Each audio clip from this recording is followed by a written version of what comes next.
So recently I came across this thing, a foldable watercolor pot on the Daniel Smith Instagram handle. It comes in various colors also. I got this one.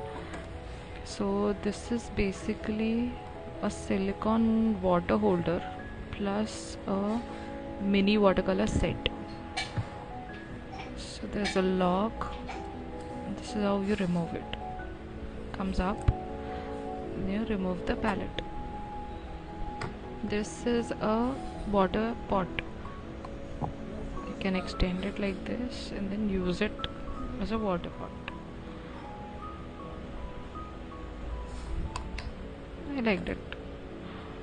Now this is the watercolor set part.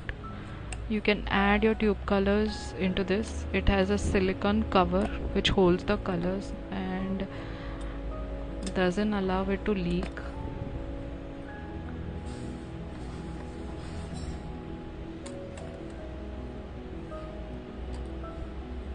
This is how you lock it, and there's a double locking system which doesn't allow the colors to leak or pour out. Quite excited about this. It also has a brush holder.